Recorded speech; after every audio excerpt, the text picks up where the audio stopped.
Another Dooley Noted podcast comes to you from the Coach's Podcast Room at Spurrier's Gridiron Grill in Celebration Point. Okay, and welcome in to another Dooley Noted podcast presented by Titan MRI from the Meldon Law Dooley Dome Gator Studios. Fighting a little bit of it, either a cold or a can't even say the word, sinus infection today, which I had yesterday. I did radio. I don't know how I got through that. I'm a little better today, but you can hear my voice, and I'm pretty sure. I don't know whether it could be because Robbie was sick when we went down to that Martin Fennelly thing. It was a celebration of his life. Thing is probably not the right word to use there. And he had gotten it from his son, but I didn't get it till Tuesday. But I rode with him on Friday and Saturday. So maybe that's what it is. Maybe it's just a cold. Maybe it's sinuses. I know when I got COVID before, it was from riding with my wife who had COVID. But I don't know. Maybe I need to quit riding with people. I'll just Uber everywhere. Well, that would be riding with somebody. Maybe I'll just ride a bicycle everywhere. Like that guy. You know what I watched yesterday, and I've seen this movie a million times. The Longest Day. I love the movie because of all the stars that are in it. Everybody's in it that was anybody at the time. A very patriotic feeling movie.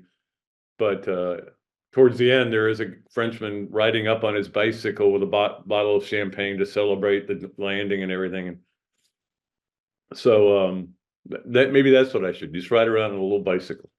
Anyway, so we got a great show for you today. Ralph Russo is going to join us from the Associated Press, the college football senior editor there.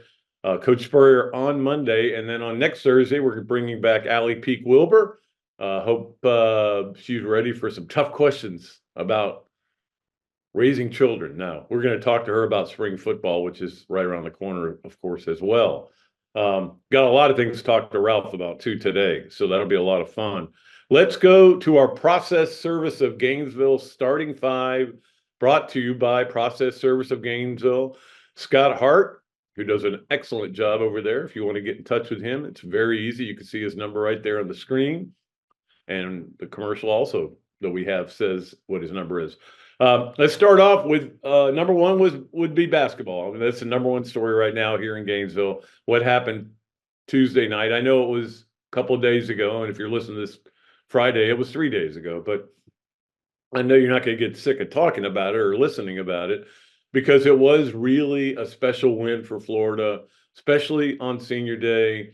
And Florida finishes with a home record of 14-1.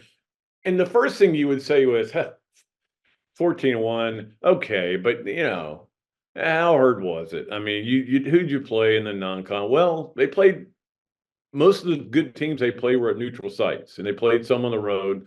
And again, it's not our fault FSU stinks, They got better as the season went along, obviously, but it didn't help Florida's net or anything like that.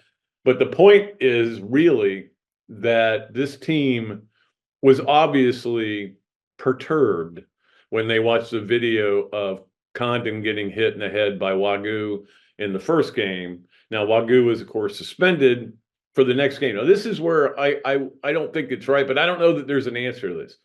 In my opinion, you suspend him for the next Florida game, but you can't do that because you don't know when they're going to play Florida again on a normal, or if they're going to play Florida later in the season. My point is schedules aren't all the same. And so like, let's say if that happened in the South Carolina game, well, you're not playing South Carolina again, so you can't suspend him for that game. Would you suspend him for next year? Well, he could be gone. So I don't know that that's the answer either, but he did get a one-game suspension. But the Florida players were obviously fired up about that. Ironically enough, Condon he actually hit a guy with his face on the elbow. So that's a foul for Condon. Only in America can a guy hit you in the face with his elbow and you go, that's a foul on you. Look, I don't understand all the rules in college basketball anymore. They've changed a bunch of stuff, and we talked about it a little bit on the radio yesterday with the Tyrese Samuel, where they could have given him a foul and they didn't, but it seems like it's the right call. There's that cylinder stuff and everything. The bottom line is Florida, big win. No more me. I told my wife this last night. There's no more me sitting around watching Pitt FSU and going, who am I supposed to root for here? How much would it help Florida? No, that's all out. They're in. They're in. They're in. They're in. There's no doubt about it now. Um, I did not appreciate Nate Oates whining a little bit after the game. Oh, they got too many foul shots. Well, he quit fouling. I mean, and that's what coaches do when they lose. If you don't forget that in the last game, Todd Golden said, they shot 21 free throws in the second half. We shot 10. It's hard to win like that. It is hard to win like that. But if you foul people, they're going to call it. Well, not necessarily going to call it, but if you foul people enough, you're going to eventually get to the free throw. I guess that's what I'm trying to say. And he said, I think we were tired. A real emotional game last week or on Saturday, and they were tired from it and they had to travel. Oh. Poor guy. Yeah, I lost a little respect for him in that. But look, I also know this: coaches tend to whine in every sport. There are coaches who never do, and don't complain about officials publicly, and don't complain about other things. The condition of the field or the locker room. Some guys do, and what maybe whining is not the right word. Complaining is a better word. Anyway, that was the case on Tuesday night. Now, number 2 on our process service of Gainesville starting 5 is where Florida is right now. Of course, 11-6 in the league. But I was doing the math and looking at things and everything, and of course, watching the games last night, and I think they're pretty much locked into a 6. The only way they wouldn't be a 6 is if either Alabama or Auburn lost. Now, if Alabama and Auburn both lost, because Florida does have the tiebreaker against them because they beat them both, Florida would end up with a double bye. They would end up being the 4 seed. However, Alabama plays Arkansas at home. Alabama's really good at home. Arkansas, you watched them last night. They're good enough to beat Alabama. And maybe Alabama, they lost. I don't know if he's going to be back. I'm kind of blanking on his name. Griffin.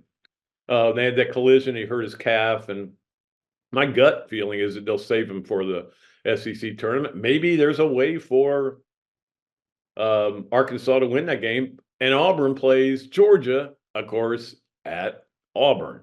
So it sets up for them to win those games. And one of them will be, I'm not even concerned with who's going to be the 4.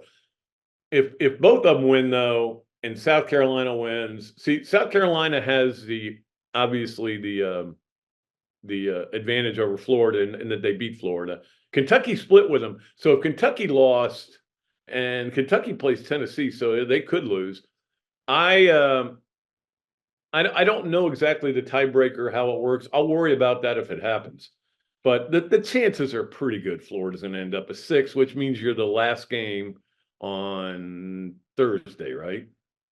Yeah, which is not ideal. I've been there for that game. I've been there for that last game on Friday. It is brutal. You've watched so much basketball that you don't have to write about. So I would make it my thing. I'm going to write about every game, and then I would send it in, and the guys would go, "Keep them shorter, man. We don't want 9 inches on Mississippi State, Texas A&M." But anyway, so that looks like where it is right now with Florida. I told this to Karen last night. It is a really good chance Florida could be a 6 seed in the SEC tournament and a 6 seed in the NCAA tournament. That is crazy, but that's a little bit of how good the SEC is, and just a little bit of bad luck and maybe good luck for other teams. Let's get to number 3 on our process service of Gainesville starting 5, and that is where the net is. And I did want to mention this. I want to tip my cap to the Tennessee Volunteers for winning the SEC last night by beating South Carolina at South Carolina. It was a rock fight of a game. It was not fun to watch. At one point, I turned it off, and then I went back to it, but I kept the sound off. Of course, Jimmy Dykes was doing the game. I can't stand him. But give Tennessee credit. They won the SEC, and I think they're the best team in the conference, and they're going to be a 1 seed, and they probably will win the SEC tournament, and I'm afraid that they might do something special. I don't want that to happen. We have to hope that regular season Rick, as Tennessee fans like to call him, remains that way. But this may be the year. In fact, they were saying last night, no question, first ballot Hall of Famer Rick Barnes. That was, I think, I did listen to a little of the game, and Jimmy Dykes said that, and I'm like, why is he a first ballot Hall of Famer? He's won a lot of games, doesn't succeed in the postseason. Billy Donovan's still not in the Hall of Fame. They changed the age requirement because they were getting too many young guys in that were still coaching. But Billy, of course, won 2 national championships, went to 4 Final Fours. That would sound like a first ballot Hall of Famer to me, but I don't know. The Hall of Fame in basketball is weird in that you include everybody that's ever dribbled a basketball. Foreign players, referees, women players, and look, I'm all about including people, but it feels like you should have a separate college basketball Hall of Fame, like they have a separate college football Hall of Fame. There really isn't a Hall of Fame for baseball, is there? College baseball. Maybe there should be. Maybe I'll start that run. Let's get to, oh, by the way, I wanted to give you the nets right now. Tennessee's the 5th in the net. Auburn is 6th, or Alabama 7th. 5, 6, 7. And Florida now dropped a spot, didn't play a game, dropped a spot to 27th. But they do now have 4 quad ones. I'm getting to a point where I don't even want to look and see who won that made that change. They have 4 quad ones, okay? Auburn has 1 quad one. And Auburn is a 6, Florida is 27. It does seem a little strange to me. But the net is a flawed thing. And look, the bottom line is, guys, these committee members are going to sit down and they're going to do a lot of eye testing. I don't know how much basketball they watch. I'm a big believer that the committees should all be blown up and start over and start off with people who really know the game instead of athletic directors who are busy doing other things. But this is a system they came up with, and you have to live with it. But anyway, the bottom line is Florida's in. I'm excited about it. And it used to be I would be excited about it because I would get to go and I would look at all the sites, and like the sites this year are my favorite places to go. And I know not many people will understand it when I say Spokane. I love Spokane. I was there for volleyball for the Final Four one year with Mary Wise. I loved it. It was a great place. Charlotte, love Charlotte. Indianapolis, there's nothing as good as in Indianapolis. Every Final Four should be in Indianapolis, to be honest with you. What are the other ones? There was another one that Memphis. And again, I was only in Memphis twice. One time I got robbed, but the second time was a little better. And that was, of course, when Florida made it to the Final Four. And I had as much fun in Memphis as anything. Our hotel was literally right where the house across the street from me is, from our hotel, was the arena. And then if you took a left, you were on Beale Street. It was pretty good. And that's the NCAA does take care of the media in that part. And I appreciate that. All right, let's get to number 4 on our process service of Gainesville starting 5. And that is the women winning on Wednesday. I can get my days mixed up. And of course, they play tonight at 8:30. Now, if you're listening to this on Friday, you already know what they did. They probably lost. Vanderbilt's a team on the bubble of the women's tournament. And this Florida team is such a weird team. I don't know how many games I've watched where they've led by a lot and then either lost or almost blew the lead, like the men have done. I think maybe the O-Dome is buried on an ancient Indian burial ground or something to cause that. But yesterday, they're up 20. And you say, I said, Missouri's got them right where they want them. And sure enough, Missouri cuts it to 3. And they did hold on because Missouri's not very good. And that's why Missouri was the 13th seed. But they won. That's the bottom line. They won. And that's good for them. They get to keep playing.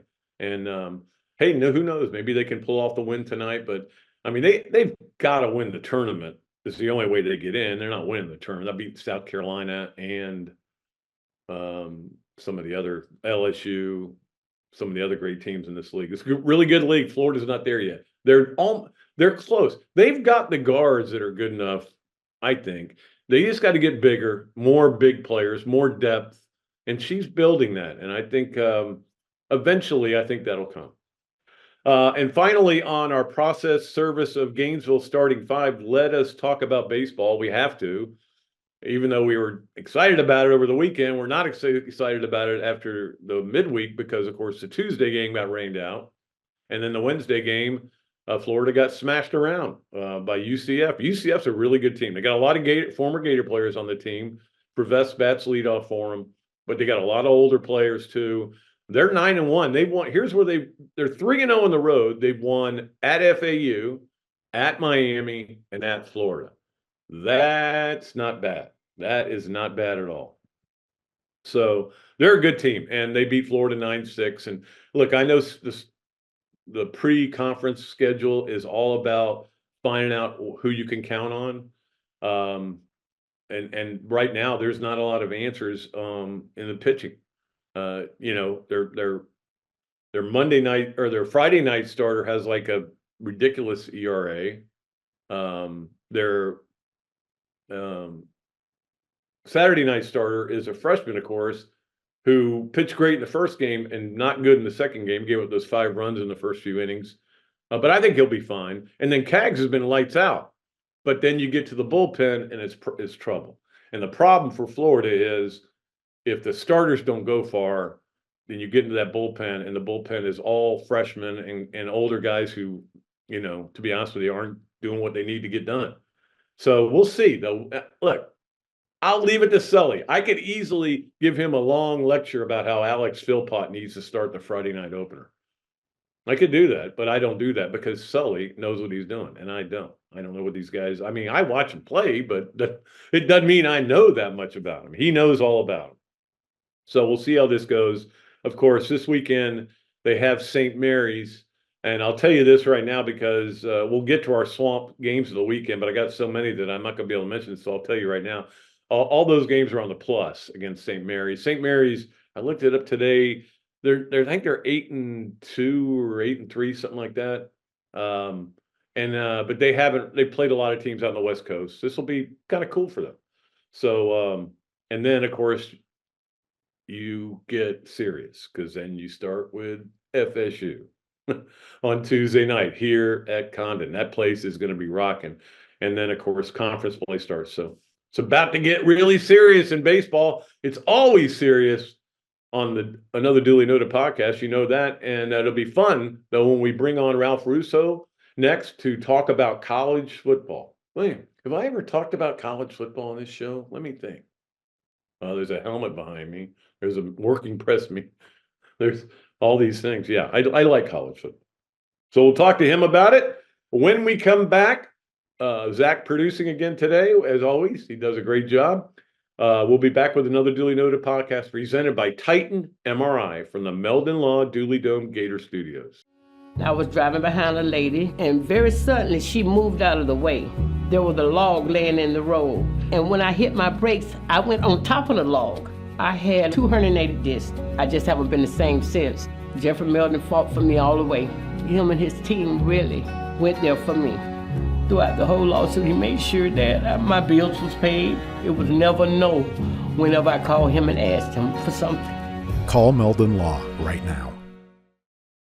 Process Service of Gainesville offers a rapid turnaround on affidavits of service for Gator lawyers locally and nationwide. Our friend Scott Hart offers immediate responses on status requests and is a member of NAPS and FAPS.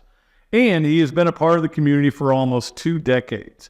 Need service? Call Process Service of Gainesville at 407-697-9592 or email shartgators, that's G8TR, at yahoo.com. And make sure you ask about the paralegal legal secretary bonus program. Great food, great atmosphere, a diverse menu, everything made from scratch, plenty of space, and locally owned. These are all the characteristics of a great restaurant, and you can find each and every one of them right here in Gainesville at Ballyhoo Grill. Ballyhoo Grill prepares all of their food fresh every day, from their salad dressing to their award-winning soups. Bring your family and enjoy dinner under the Tim Trebo Tiki Hut while listening to live music. Or if you're running low on time to eat out, they also deliver through Uber Eats, Fight Squad, and Postmates. A Gainesville staple that's been open for over 30 years. Check out Ballyhoo Grill on Facebook or at ballyhoogrill.com. Okay, welcome back to another Dooley Noted podcast presented by Titan MRI from the Meldon Law Dooley Dome Gator Studios. And it's a great pleasure to bring on. We've had him on before. Good friend Ralph Russo from the Associated Press, who handles the college football. What a great job that is. That's a job I always dreamed of. Well, it's definitely a job that has changed a little bit over the 20 years in that I find myself writing a lot more about what lawyers and politicians think than what coaches and quarterbacks think. Yeah, that's the thing. I mean, I don't hear anybody talking about college football season for next year. They're only talking about unions and NIL and whether we're going to be a super conference, and nobody's talking about who's going to be the good teams next year. Yeah, it's unfortunate that we've gotten to that spot. And again, it's relevant because what is going on off the field will impact what we see on the field, right? When Right. conferences change and when TV networks give out these big deals, it has a direct impact, and NIL and things along those lines, on what happens on the field.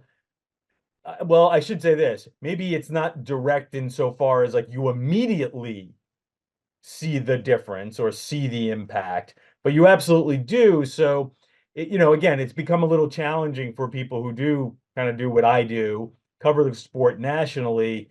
You have to be very much in tune to what's going on off the field because it will impact what fans see. But I also understand that to a certain degree, a lot of this, what's happening in courts and what's happening again politically and all that other governance stuff and really the future of what college sports will be is sometimes a little arcane and not necessarily the fun things that bring people to the sport.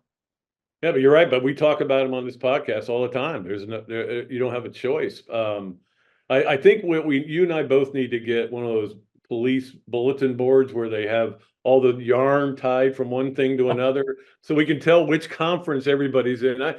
We had Scott Strickland on a few weeks ago, and we were discussing of who was in which conference, and he said, I can't even still get my arms wrapped around Maryland being in the Big Ten. So Yeah. we're it's a struggle, but not only that, but you got what players are where. I was trying to think, who's FSU's quarterback going to be again now? It's almost like you have to have a program to figure out what's going on. Yeah, and again, you're right, but eventually it does matter, right? Like I think of the conference realignment piece of it, especially, right? And Yeah. you're talking about who's where, and think of how impactful these new super conferences will be to what the standard of success is now in college football. We grew up in a time and covered teams that were where we routinely saw undefeated teams. The teams that competed for national championships might lose once in a season.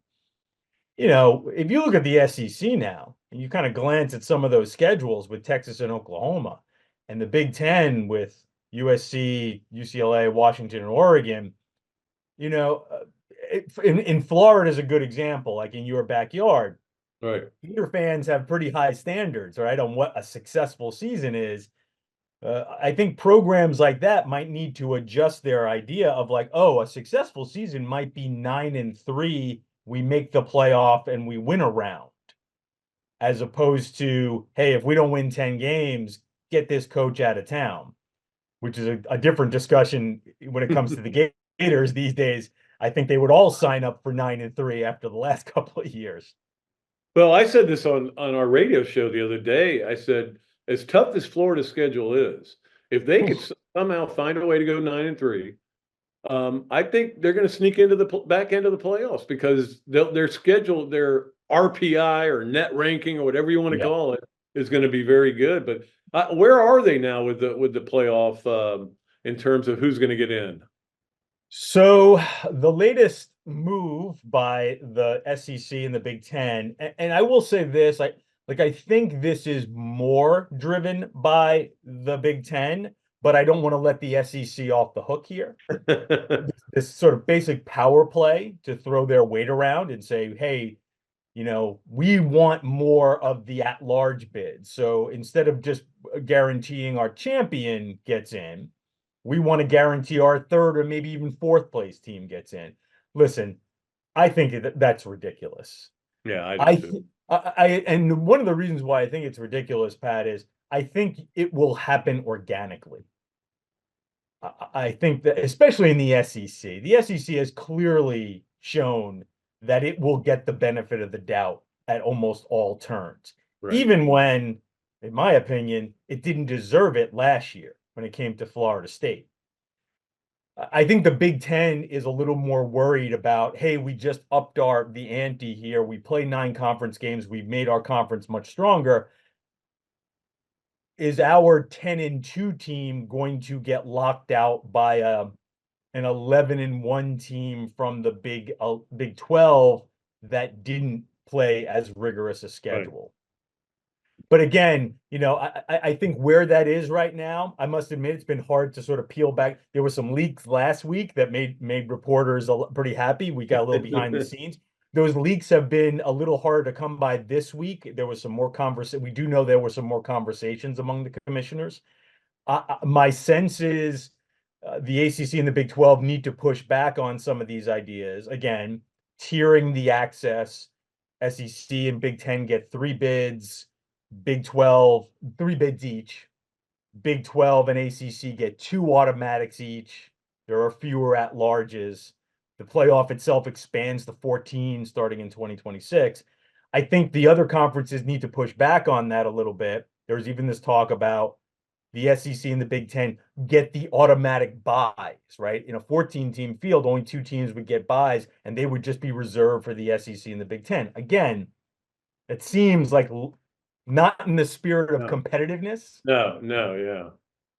But it also seems like something that would play out in the SEC and Big Ten's favor anyway, organically. So why are you pushing on it? I think to sort of sum it up, Pat, I think that there is, again, I think the Big 12 and the ACC need to fight against some of this stuff. How much oomph they'll have will be interesting, but I also think it leads to solutions that make the playoff more complicated than it needs to be, because I think that's where the give and take comes. Well, what if we do this and we add this measurement? Oh, well, what if we allow you this, but then we put this caveat in? And I know I kind of rambled there, but I think what they have is pretty good that they're going to try out this year, this 12 teams, 5 conference champions. And if they would just let it play out, they might realize that they have a pretty good system, but they're not even letting that system kick off. They expanded, and then before they could play the expanded playoffs, they expanded again. Yeah. It's just, it is kind of crazy. I'm a big believer. All right, if you want to make it a 14-team playoff, fine. I hope you make it 36. I don't care. I want to watch as much football as possible, but the best 14 teams should play, and that's the bottom line. But that's the problem you get is who decides. How do you tell whether the team that's playing in the new Pac-12 is, even though they went 12-0, is really any good? Yeah, and that's always going to be the inherent problem with college football, right? Because of conferences and schedules vary so differently. And I do think that, again, I do know this for a fact that I think there is some inherent distrust in the selection committee that they will be able to make those designations of like, okay, I understand what the records are here, but how did you get to those records? And I think there has been some discussion about, well, maybe we put some computer measurements in here. Again, maybe not a terrible idea, because they do use those things in the basketball committee. They've got net ratings and KenPom, and they lean into those things a little more. But in a small sample sport like football, it's just hard, as you say, just put the best 14 in. Well, how do you determine who the best 14 are is always going to be a stumbling block. It's always going to be interesting. Ralph Russo coming to us on the Big Mills Cheesesteak Zoom line. We appreciate him. I want to ask you about 2 stories that colleagues of yours have written that for other places in the last couple of days. One was, and I know these are friends of yours as well. One was Seth Emerson's story on NIL fatigue. And I thought that was a great idea for a story, first of all, because yeah, and I know in this community, people are saying, "Oh, we need more money. We need more money." What, for 5 and 7? We don't, why am I going to give money for 5 and 7? Well, we can't get to 7 and 5 unless you give us this one. I know there is real NIL fatigue out there. Yeah. So when the Tennessee case happened a couple of weeks ago, and we got into that a little bit, I wrote a story about how much that decision will really impact collectives, and I think Seth did a really good job of sort of grabbing something that I had addressed, but he really fleshed it out, and because it's something I had been hearing a lot of too, this NIL fatigue. And even in my story, what I gathered from some people who work with collectives is like, I understand the rules maybe a little more. There's some rules that got lifted, and that may create a different way that these transactions happen, but it's not necessarily going to create a big flood of money into the system. Because as you said, fans, Pat, it goes back to this simple idea of the schools are making a lot of money, especially at the level of Florida and these big schools. And again, like, you're turning to your donors and your fans and saying, you got to pay the players. Hey, you just signed how many billion-dollar contract with ESPN? No, you pay the players. Well, yeah, that's exactly what the problem is, and they can't technically pay the players right now. Right. They've got to figure out a way to make that part of it. The other story I wanted to ask you about was the one Chris Lowe did on Saban. Sure. Were you surprised at all when you heard some of that stuff that he was saying about why he got out? No, I don't think so. And I do think, like, he kept saying something. He said this a couple of times in different interviews with ESPN, like when he's talked openly, and he hasn't done it that much. And Chris Lowe's got a great relationship with him, Yeah. so kudos to Chris for landing the big whale, right? But this idea that, listen, he doesn't want. I don't think he wants to blame the changes and say, listen, I got out because I think the sport's screwed up. He sort of balances that with, like, it's different, and I'm getting older, and I don't know if my energy level and my, as I get older is enough to sort of balance out the responsibilities. I don't know if I can put enough energy into the growing responsibilities. But I think he's been sort of alluding to this on the last couple of years, when he has sort of said, like, listen, this is the way I would sum it up. We're in this world where college football is kind of collegiate and kind of professional. We need to do one or the other. Yeah. Right.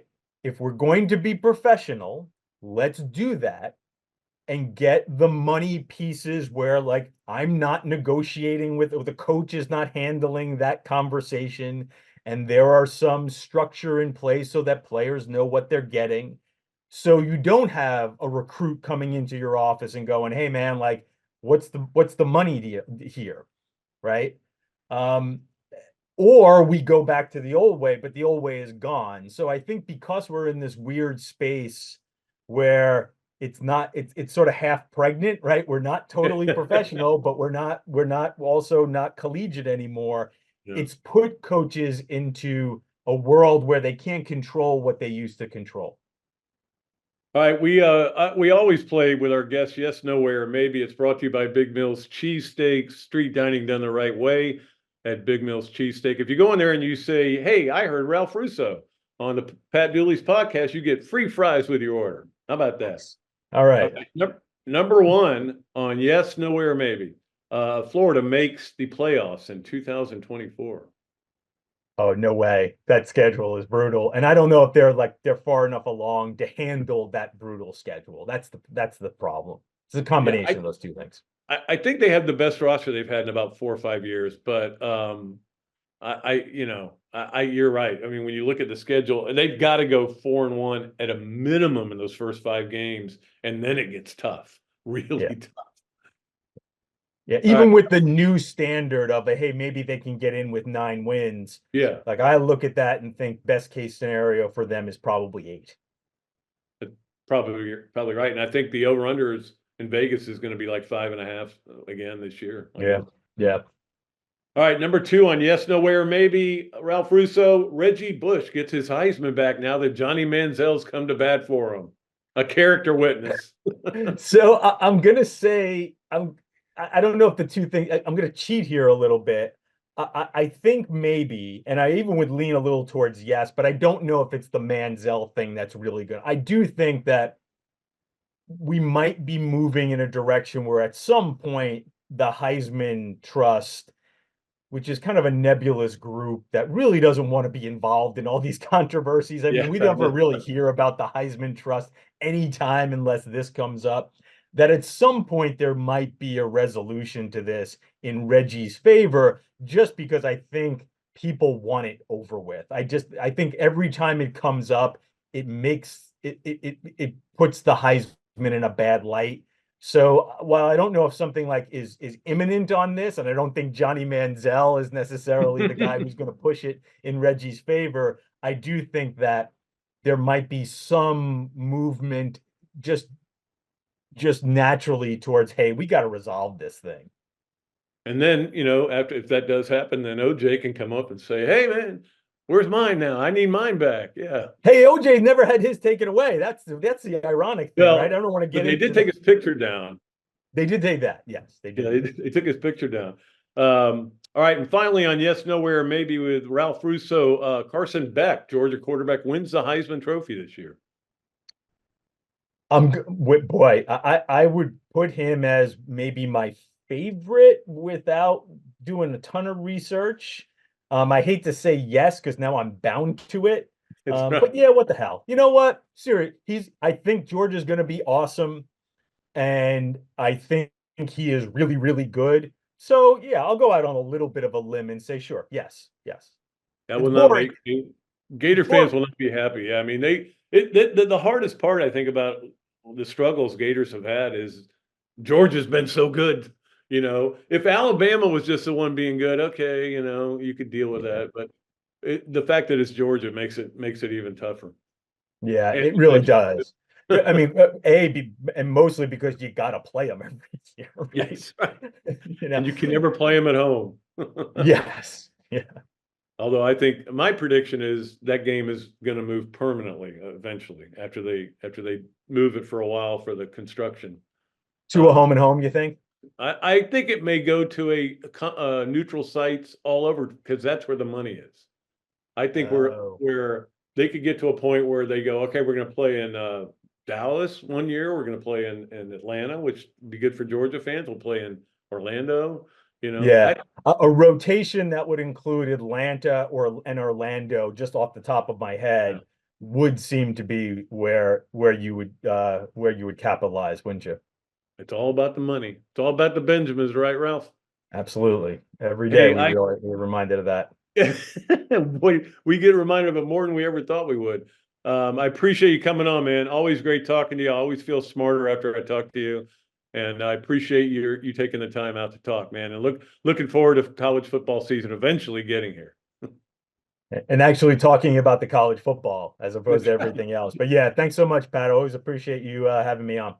All right, we'll be back with more of another Dooley Noted podcast brought to you by Titan MRI from the Meldon Law Dooley Dome Gator Studio. Hello there, everybody. I'm Pat Dooley, of course, from another Dooley Noted podcast. And this is a great Adam Brewer, and he's just opened up a place here, Adam Brewer To Go.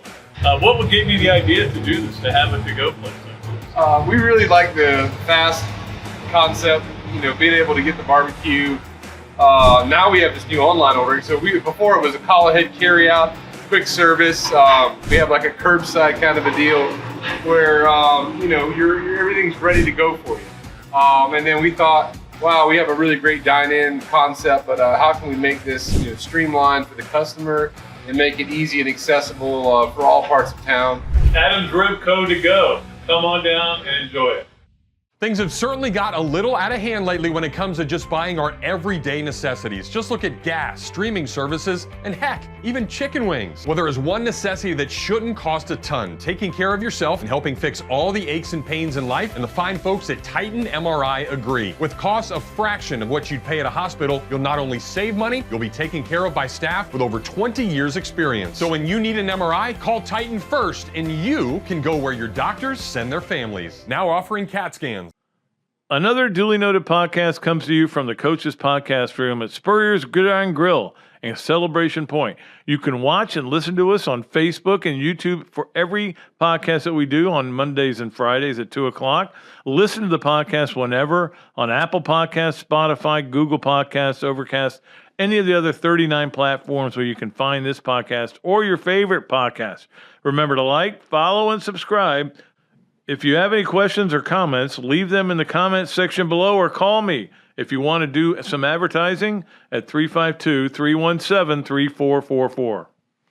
Okay, welcome back to another duly noted podcast presented by Titan MRI from the Meldon Law Dooley Dome Gator Studios, the hottest room in all of Gainesville. You know, the hottest place in the city of Gainesville, I'm telling you, is right outside of Spurrier's.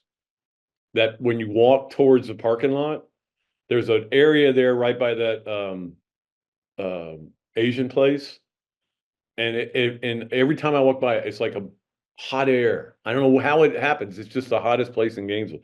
This is the second hottest place, my office, at all times. But let's get to the Hesser and Kipke three things. Of course, you know Hesser and Kipke is a Gainesville law firm specializing in the areas of family law and workers' compensation. If you're a loyal listener of this show, you know who we are by now. If not, Google the firm, check out the reviews, and hear what our clients have to say. Ken and Jennifer can be reached at 24/7. Don't dial 247, but they can reach 24/7 via call or text at 352-339-9920. That is Hesser and Kipke. All right, let's get to number one on the Hesser and Kipke three things, which is this incredible story that made me laugh because, I don't like the Cowboys. You know that. I've made that pretty clear in my life. But when I was reading this story, and Dalton Schultz, who I think he played at Utah, but anyway, he got signed by the Texans. He's been with, I think, Dallas like 5 years, I believe. So he signed with the Texans, and they're interviewing him on the Pat McAfee show. And they were asking about the culture there, and he goes, "Look, it's like a zoo there. People are tapping on the glass while you're lifting. You're doing, clean lifts and I don't know. I'm not a weightlifter, but you're doing all these bench presses and all this stuff, and people are like looking at you and waving at you and stuff." And he said, "That's the brand that Cowboys. That's why they're America's team. That's why they're the richest team in terms of the amount of money that they've made. Maybe it's why they don't win either. They don't win enough games. They don't win in the playoffs." But it just was hilarious to hear him talking about it because, what he said is it's just like you're always on display there. I mean, can you imagine that being in a weightlifting area where you're having to do all your hard work and sweating, and maybe your testicles are hanging out every once in a while because you forgot to stick them back in. I'm not saying that ever happened to me. And people are looking at you going, "Hey, there he is. There's Dak." It sounds like a zoo, and I'm sure he's glad to be out of there. Well, he's going to be a weapon though for CJ Stroud. Texans may be pretty good again next year. Let's get to number two on our Hesser and Kipke three things, and that is the retirement of Mike Zunino, which happened officially yesterday. He is not only a great guy, but a great player, and hopefully we get to see more of him around here now that he's not playing in Major League Baseball. He had a great career. I mean, he hit, I think, 170 homers, something around that. Great defensive catcher. And I'll tell you this, we talked about it a little bit yesterday. He's in the argument that we have about best player all time at Florida. And the argument kind of has been, did Langford eclipse Wilkerson? and can Caglione eclipse both of them because Caglione pitches and hits, and he's off to that kind of start where he could do that. But Zunino should be in there. I mean, not only was Zunino a great hitter, he was a clutch hitter. I mean, I would be listening to a game and it'd be a nothing game in the eighth, and I'm like, why can't they hit this guy? And all of a sudden, Zunino just hit 800 miles and win the game 1-0. I mean, so I think he's in the argument. I think there's about. I don't think Cags is in the argument yet, but I think he can get there. But Zunino's definitely part of that discussion. And a great dude, man. Really liked the guy a lot. In fact, I remember going to a cover a gymnastics meet, and I pull in. I got that backspace, you know, in the between the old baseball stadium and the gym, the Exact Tech Arena, I should say. And they gave me that space, and then I'm walking, and somebody from behind me says, "Hey, how's it going?" I look around, it's Zunino and his whole family. He's throwing out the first pitch, and I'm like, "Oh my gosh, how you been, man? It's so great to see you." Just a terrific dude. I really am happy for this. Happy that for him, because if he's retiring, you know, he knows when it's time, and everybody knows when it's time, as I did. I knew it was time to retire from the Gainesville Sun. One day I'm going to retire from everything, including life. We all do. All right, number 3 on our Hesser and Kipke 3 things before I get morose on all of you. I think when you're sick, you kind of start thinking about those things. I'm glad I have Netflix, and I used to be a big boxing fan. I was a huge Ali fan. I used to watch, if there was a heavyweight fight, it was a huge deal. I pay for pay-per-viewed a bunch of them. I'm not an MMA guy. I'm not any of the mixed martial arts or whatever anybody's doing. It doesn't do it for me. But I'll watch this because Jake Paul is going to fight Mike Tyson on Netflix, July 20th. And I don't have to pay for it. I already got Netflix, so I will definitely watch it. Now, what I won't watch is anything leading up to it. They'll have to tell me exactly what time, like the Super Bowl does. The Super Bowl, you say the game starts at 6, and then it would start at 6:32. And you're like, well, it didn't start. You started doing stuff about it. But you really started at noon, and then so finally they said, hey, here's what time the kickoff will be. And they do that for most events now. They need to tell me what time the first punch is thrown for that. But I will watch it, and that'll be the first fight, and it's going to be boxing, not whatever. So I will watch it, but I give Tyson a really good chance. I know he's 57, he'll be 58 when the fight comes, but I saw video of him training and I got scared. That's the thing about Tyson. I was always scared of Mike Tyson. I was scared he was going to kill somebody in the ring. I was scared he was going to eat him. But he's mellowed out a little bit, obviously. He's found the ganja, you know, and he's okay, but Mike, I just do not hit that bong before the fight or you're going to get killed. You got to clean yourself up for this fight. All right. I'm going under the excuse that I'm delusional because I've got medication, okay? Let's go to our Leonardo's at Millhopper quick picks, and of course our great friend over there, Kyle Cohen at Leonardo's, sponsor of the Bob Dooley, one of the 2, I guess there's 4 sponsors now. We got a lot of people to come on board. Excited about it. And we're full. If you haven't gotten in and you're one of the people who always plays, give me a call. If you haven't gotten in and you've just been thinking about playing, I'm sorry, man. We only have a limited amount of carts. And yeah, we filled up already. So that's exciting too. It is Gainesville's best tournament. Actually, I think it's North Central Florida's best tournament. I don't know. You can't. Maybe it's better than the Players. I don't know. It's arguable. It's in the argument of Players, Arnold Palmer Invitational, Bob Dooley Invitational. I don't know. It may be it's certainly in the argument. I'm having fun here. Okay. All right. So the Leonardo's at Millhopper quick picks for this weekend. I'm not going to give you the Florida Vanderbilt game. I'm giving you the game that is the best rivalry in all of sports, which it isn't. But North Carolina at Duke. is the game on Saturday night. Actually, I think it's, I'll give you that in a minute, what time it is and where it is, where you can watch it. But North Carolina at Duke. So just, I'm not going to put a spread on it. Just give me a winner. And on Monday, we will pull a winner from all of our qualifiers. So if you email me at patrickdooley54@gmail.com and you have a guess on this, you can qualify still. This will be the last chance to qualify. Monday, we pull a winner, and that winner will get $25 at Leonardo's, a gift certificate. And I will also get a copy of Patrick Young's book signed by Patrick. And I'm looking forward to sending those kind of things out. I bought a bunch of copies of his book. And the main reason the main reason I did is I want to help him. and I wanted to read it. That was two. And I wanted to have something to give for gifts for people. And also I wanted to have something for people who win these contests.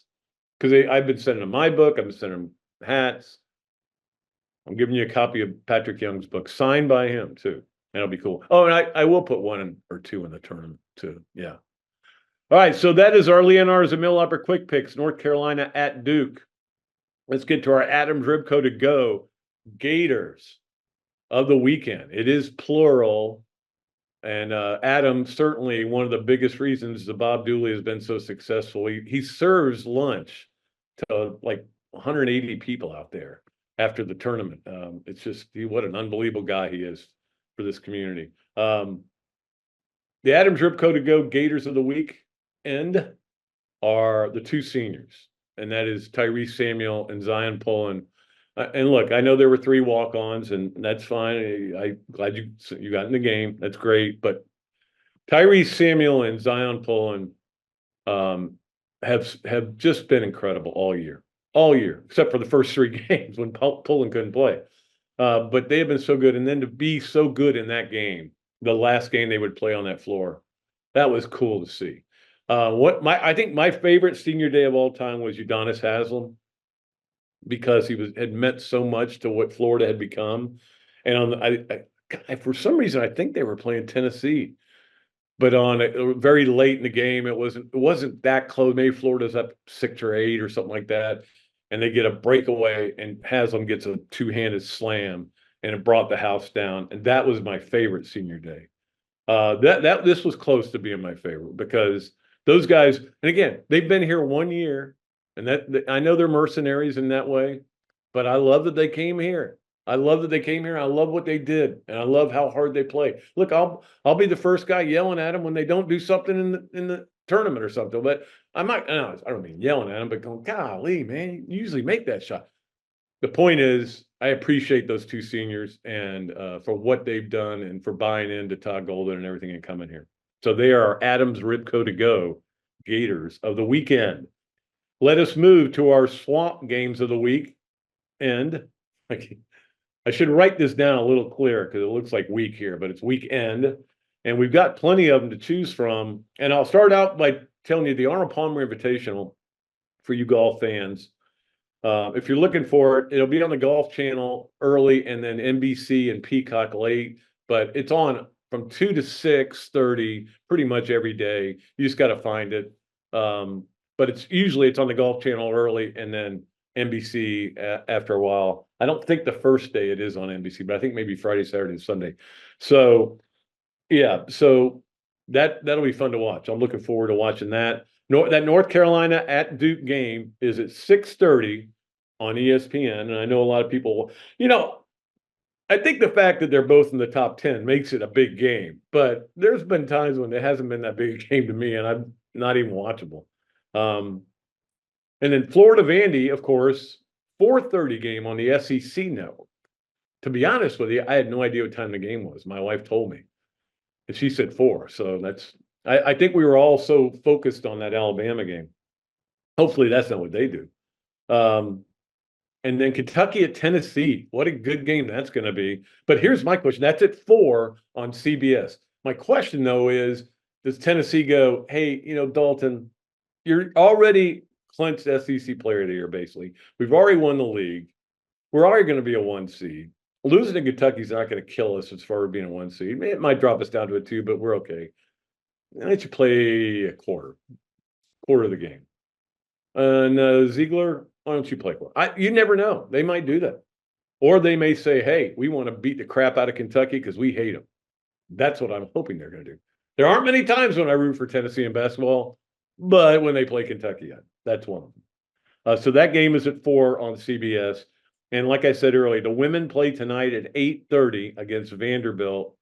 And of course, we're coming up on what I like to call the most wonderful time of the year. I can't sing when my voice is okay. But mainly for me, it's all about how we've got options and so many different things to watch. Tournaments are getting ready to start. And I know the women are playing right now, but the men's tournaments, there's some men's tournaments that are starting this week, and that'll be fun. And then all you got to do is flip around until you find a game with 3 minutes to go, and just stop and go. Let's see what happens. And somebody's gonna hit a buzzer beater, and you go, man, did you see that Marymount buzzer beater? And then there was one the other day from a guy who had played for the previous school and hit a buzzer beater in a tournament. I think it was Monday. But it is the most wonderful time of the year because you got golf, serious golf now. It's Arnold Palmer and then the Players. You've got the basketball tournaments going on, and everything else that you need to watch. Anything you want to watch, you can get pretty much this time of year. In fact, I guess football will be starting pretty soon if you want to watch that league, but I don't particularly care for it. But and of course, spring football starting as well. It's the most wonderful time of the year. But the tournament is really the most wonderful thing. The men's NCAA tournament is my favorite thing in the world. The Masters is my second favorite thing, and then any college football game is third. Now, you say I like college, but I do like college football better than anything. But that 3 weeks, in fact, it's not even really the 3 weeks. It's the 2 weekends in a row. When you go opening round, I mean, I'll watch the Tuesday playing games, but you go opening round Thursday, and then second round on round of 32 on Saturday and Sunday, and then the following week it's Sweet 16, Elite 8, and then you get to the Final Four. And if your team's not in it, and I don't have any negative rooting, I'll watch it, but it's not like it's that big a deal. Like sometimes I had a hard time remembering yesterday who was in the Final Four last year, and I still don't know. I know UConn won, and I know FAU was there. I think Miami was there. Was it San Diego State that was the other team? Maybe, I don't know. Don't worry about it. Don't email me. I'm sure I'll figure it out. All right, so that is our Swamp games of the weekend. And of course, you'll be watching a lot of those games at the Swamp Restaurant, where they will have them on multiple TVs, and great food, great dining as well. Let us get to our This, That, and the Other, brought to you by our good friends at Dar Shakow Insurance, by Ironwood Golf Course, where the Bob Dooley will be held, and by Ballyhoo. And I told you that Ballyhoo's check story the other day. The check showed up Friday, all mangled, and but it showed up. I mean, we'll throw it away. I mean, shred it and everything. So that was what, a month later? The same thing happened to me with the birthday card I sent my daughter. It showed up like a month later, but it came back to me. Anyway, all right. This, That, and the Other is brought to you by Ironwood, Ballyhoo, Dar Shakow. And let me tell you what, you go to Ballyhoo and watch games too. I'm not trying to say don't go anywhere to watch games. Ballyhoo is one of my favorite places to watch big games, especially because the bar is into it. You know what I mean? People are really excited about it. And they've got multiple TVs outside too. So that could be a good place for the NCAA tournament, where you look, everywhere you look, there's a TV. So those are my two choices, the Swamp and Ballyhoo. Let's get to This, That, and the Other. And this is that, remember when Todd Golden was hired? And first of all, we went, who? And then we did research on him and go, it sounds like a Jeremy Foley type hire, get a guy who's not well known, but okay. Then, so what happens? Everybody's kind of like, nobody's all in on it. And then they see him and he looks like he's 12. And everybody's like, I don't know about this, man, but let's just give him a chance. But what happens then? The first year he has a slow start, they don't do well. They end up under 500. But, and I talked about this on the radio yesterday. I think I'm right about this. I think one reason there was a lot of people going, what did we do here, was because of football. Because football had just had 2 straight losing seasons, and they were about to have another one. And people were kind of like, wait a minute, Scott Strickland hired both these guys. They're both under 500 for the first time in Florida school history. What is going on here? And people, the negativity got ramped up, and it got ramped up in basketball too. When they got off to which is they got off to a slow start this year. And we were kind of wondering, they couldn't make free throws. Well, they made 40 out of 46 the other night, but I'll get to that in a minute. They couldn't get the big win. That was their biggest problem. They were playing everybody close, couldn't get over the top, couldn't get a quad one, if you remember. People were starting to wonder, I don't know about this guy.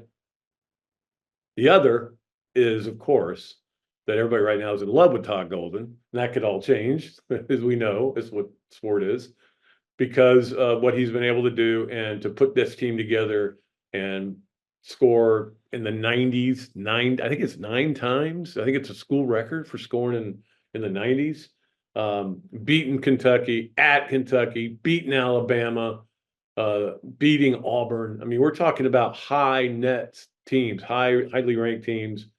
And look, I think he should be in. I'm not saying, and this is all about in the argument today. Okay, I didn't realize it was going to be, but I think should be in the argument for Coach of the Year. Now, Lamont Paris is going to get it. There's no doubt. They were picked last in the league. They're going to finish second. I think tied for second, probably. Depends on what they do in their last game. So he'll get it, and that's fine. And I have no problem with Lamont Paris getting it. But if you don't even think about, Todd Golden, then I think you're being a lazy voter. I think you have to at least consider it and then go, no, he was picked pretty low too. But and he nobbled together this team, but that's kind of what Lamont Paris did, the same thing. Built a team, had a few players, but built a team around the portal and was able to win that way. And they've been able to win a lot. Unfortunately, couldn't win last night. I was rooting for him, but anyway, I think he should be at least be under consideration. So that is this, that, and the other, and that is the show for today. Zach mentioned that Memphis robbery could be a great Pat Dooley story time. I just need to get another sponsor for it. If I get another sponsor, baby, I got robbery stories. I got all kinds of stories to tell you guys. But we'll see if that comes to fruition. I'm gonna try to work on it a little bit next week. All right, and don't forget, also Monday we make a poll on the Leonardo's and Millhopper quick picks. That'll do it for today's show. Thanks to everybody for watching, for listening, and especially thanks to Zach for doing such a great job. I am Pat Dooley. I am deep. I am way back, and I am out of here.